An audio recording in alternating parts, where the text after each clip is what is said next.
A memory that I still have from the protests on the night of Donald Trump's inauguration was a woman who said to me that she was actually glad Trump won because at least she had other people out there protesting with her. Instead of if Hillary Clinton had won, she said she probably would have just been alone, but she still would have been out there. And it was very interesting to me because it was one of the first times that I met someone who was basically saying that no matter who won the presidency, she still felt like the American people were getting screwed. I remember that still to this day because there was something very true, I think, to what she was saying that has since become more and more aggravated in the last 4 years. And as I often talk about media coverage in today's environment, I think, unfortunately, the conversation about a lot of this unrest gets overly simplified as if it's a right versus left issue. And I think it's missing something far deeper that woman was pointing me towards when I was interviewing her on that night. And so even as all of those sugary, cotton candy, unicorn, everything's going to be amazing social media posts were coming in, this also was happening on Twitter. Well, actually happening in real life, but here you go. This is the Oregonian's Twitter thread.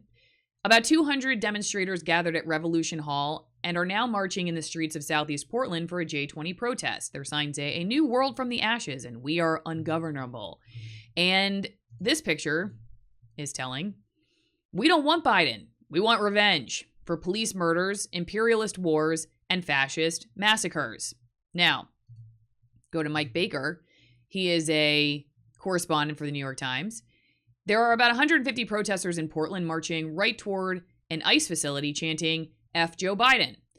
If we go to Brendan Gutenschwager, who's been on my channel before, he was in Seattle for their version of this. This video here, I'll show you, is at the Amazon Go store where they spray painted "Guillotine Bezos."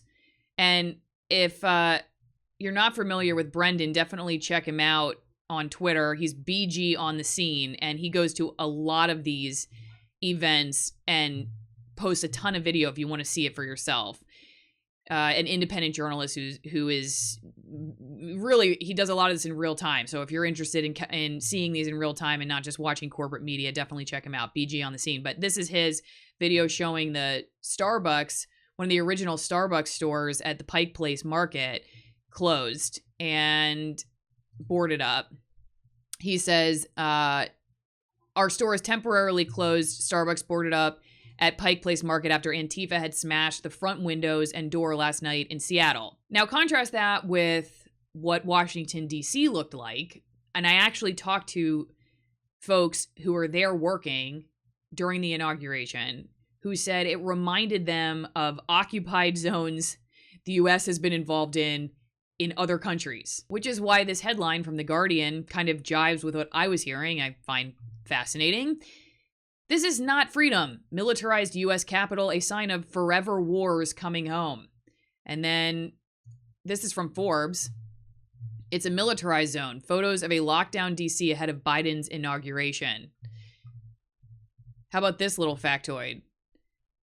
"An unprecedented level of security for the swearing in of a modern-day president. The National Guard presence Wednesday will be 5 times the number of U.S. troops currently in Iraq and Afghanistan combined." There has been criticism from people who are like, hey, this diminishes what an actual militarized zone in another country looks like by calling this a militarized zone. But that said, it was interesting for me to hear from people who have been overseas in the military concerned about an encroachment on civil liberties in our own country and comparing those two. Take it for what it's worth. So I'm paying attention to both the fact that this civil unrest, I believe, has not gone away. In fact, I believe it's aggravated and it's going to continue to grow. And yes, Seattle and Portland are unique areas, but I don't think that that's going to always be the case moving forward.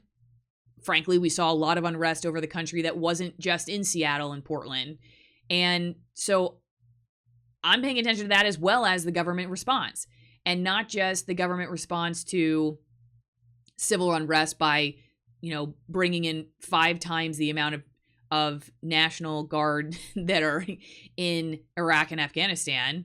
But what are they doing to speech online? How are they pressuring tech companies to remove speech on social media in the name of safety and security? And it's been fascinating to me, like listening to Jeremy Lee Quinn. You probably remember the interview I did with him if you've been paying attention to my channel at all. He was one of the independent journalists at the Capitol, actually went into the Capitol during that riot and live streamed it.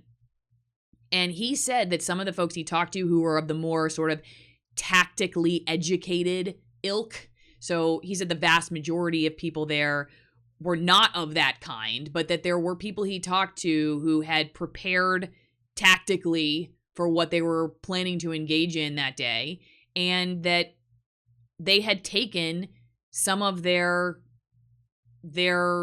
ideas from Antifa and from what they had seen over the last several months that Antifa had been engaged in. So it's not even just the unrest tactics are blurred, whether it's left versus right. You're starting to see them on both sides. The ideology itself is also starting to blur. Concern over the wars that the U.S. has been engaged in, concerned about increased control by the government. These are things that now you're seeing on both sides. They're not just a left versus right talking point.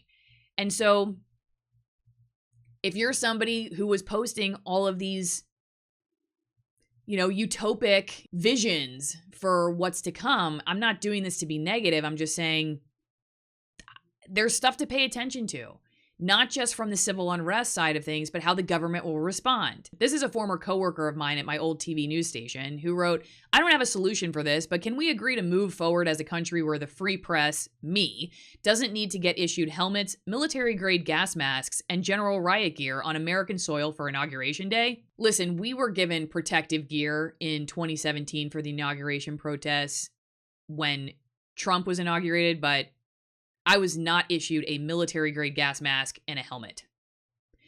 So, curious what you all think. Leave me a comment in the comment section below. Don't forget to like, share, make sure you're subscribed. If you prefer to watch my content on Locals, I am on Locals. There's a link in the description for how you can find me there. There's also links for how you can support my work, and I'll see you next time.